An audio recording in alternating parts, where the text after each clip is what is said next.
Joining me now on the grill is Ben Shapiro, author of Bullies and editor-at-large for Breitbart News. Welcome back to you, Mr. Shapiro. Thanks for having me. I've missed you. He says, lying. Same here. I thought maybe you were going to deport yourself after the whole gun control. No, your attempts with your mates to get me deported failed spectacularly. Oh, I wanted you to stay. You're so much fun. Let's turn to something serious. This is an appalling story, and I'm sure we both agree on that. This 5-year-old boy shooting and killing his 2-year-old sister with a rifle he'd been given. Now, it's in Kentucky where this happened, it's legal to do this. And what I want to do is play a commercial. This is by Cricket, who make these rifles and market them to these kids. Let's watch this. Where's he going? Shoot my new Cricket rifle. I wish I had one.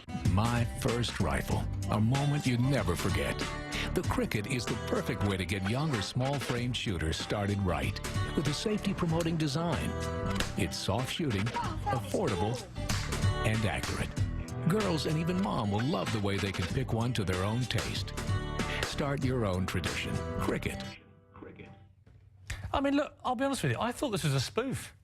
I really did. I cannot believe that this is genuinely deliberate, targeted advertising and marketing to give 5-year-olds rifles.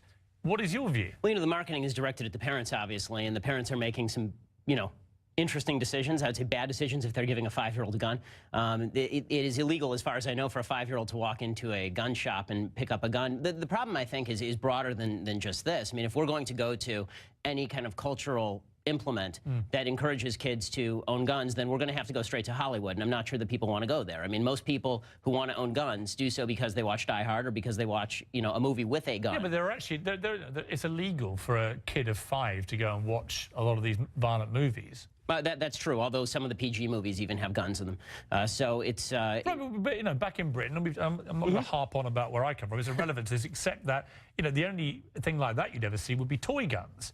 Kids have toy guns, and it's known to be a toy. It doesn't fire real bullets. This tragedy happened because these parents were traduced, I would imagine, by that very kind of advertising, and they believe it's perfectly normal to give their 5-year-old kid a rifle. And I just find it unconscionable. Well, I certainly find it unconscionable on the part of the parents. I mean, as far as the advertiser goes, I'm not... Should it be banned, that kind of advertising? I think that there's an argument to be made in favor of that, but I do think that the broader argument is not about situations like this. I mean, these cases happen, and they are horrifying. But the real heart of the gun control issue has to come down to what happened in Chicago. I mean, I follow your Twitter feed, Piers, and I noticed that you tweeted a couple of times about this particular story. I didn't see any tweets about, for example, 20 people being shot yesterday in Chicago. Well, I tweeted before about Chicago and discussed it on the show numerous times. Chicago is a particularly awful situation that's got to be dealt with. We should focus on the central problem then. I mean, this is we can. Except what I find interesting about this with you is, and we've discussed gun control before in a very animated way, but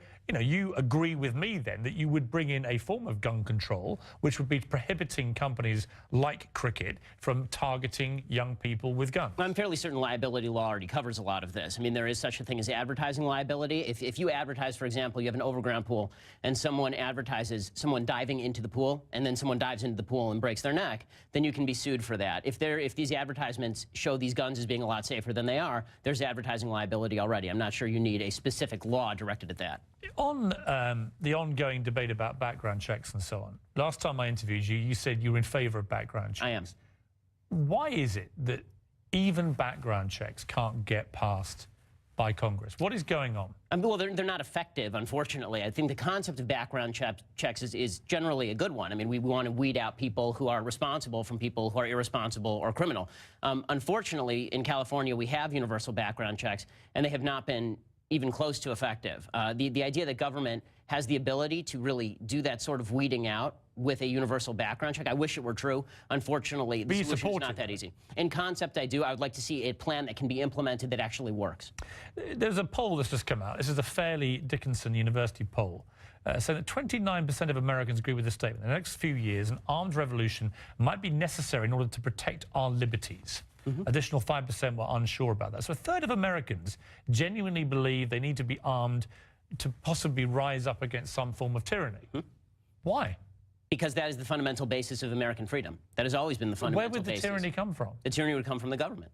I mean, this Barack Obama's government? No, not Barack Obama's government. I don't believe that Barack Obama is a tyrannical leader. But So whose government? Well, I couldn't name you a name, but it's not a matter of who is in charge. It's a question of what the government does. Would you personally believe, like a third of these people, that you will need in the next few years, it says, you will need to have weapons to take on your own government? I don't believe in the next few years. I believe that there is always the possibility of government tyranny. I don't see that happening in the next couple of years. I do think, Piers, I have to say, I think the reason that there are so many folks who are talking about the possibility of government tyranny is threefold, really. It's the Obama administration's increasing reliance on big government, and that I think threatens some people. I think that it is folks like Alex Jones who do this routine where every time they shut down a city like Boston because of a terrorist attack, it's the end of the world and military laws at hand. And honestly, I think part of it is due to folks like you, Piers, because, you know, you go out of your way to really give the impression that you're interested in taking away people's fundamental right to bear arms, and I think that scares a lot of folks. Well, no, I'm not. We've discussed this. I'm not remotely against people having the right to bear arms. I'm seriously against the right to have military-style assault weapons to blow kids' brains to pieces in schools. I still don't understand your position on this, because you've said you're against assault weapons, but you are okay with handguns. Handguns kill 6,000 people a year. Assault weapons kill 300. Well, they're both a big problem. So handguns why don't we just go for Chicago the, and assault weapons with mass shootings. You're from the UK. Why don't we just go with a full gun ban? Well, listen, we've discussed this. The UK has 40, 50 gun murders a year. Right, so why don't we do America it? has 12,000. Why don't we try our way? Let's move on to this. Jason, I'm glad you finally let your agenda out there. I don't have an agenda. I just want to make America safer and save lives. That's my agenda. Let's turn to Jason Collins. This is the sports star that came out. You tweeted this. So Jason Collins is a hero because he's gay. Our standard for heroism has dropped quite a bit since Normandy. Why such a cheap shot against a guy who did a pretty brave thing? I don't think it's a cheap shot. I think that heroism is defined by willingness to sacrifice in favor of, and take a real personal risk in favor of a noble, larger goal. This may be a noble, larger goal, but I'm not sure what the risk is. First male American athlete in history to come out as gay while still playing. Martina Navratilova came out in 1981. That was male. 3 years before I was born. I said male. So let me ask you something, Piers. Why do you hate Americans so much that you think this is such a homophobic country that when Jason Collins comes out, it is the biggest deal in the history of humanity? President Obama has to personally call him to congratulate him. Why do I hate America so much? That you think that we are such a homophobic country. I think you may be homophobic simply because you said, Really? why is Jason Collins a hero? Because he's gay. I don't understand why. Why sneer at a guy for coming out when he's being courageous? I'm not sneering at him for coming out. Aren't you the one being homophobic? I don't think it's homophobic to simply say we're apathetic about people's personal lives. You're the one who thinks your government's going to invade and attack you, which is fairly anti-American sentiment. I don't think that my government is going to do that. I think there's a possibility. Brave because he came out. So when you call I think that America is a fundamentally good place, you look at Piers. your own backyard. I think that America is a fundamentally good place. The fact is this, Piers, you're British, and a lot of folks have said you should leave the country because you're British. You come on here every night and you speak in a British accent. That doesn't make you a hero. That makes you being who you are. I'm Jewish. To be a hero. I understand. I'm Jewish. I wear a yarmulke on TV, right? There's a lot of anti-Semitism. There are people who are killed in anti-Semitic attacks, you know, per capita, as many hate crimes against Jews as against gays in this country. America is not an anti-Semitic country, and I'm not a hero for wearing a yarmulke.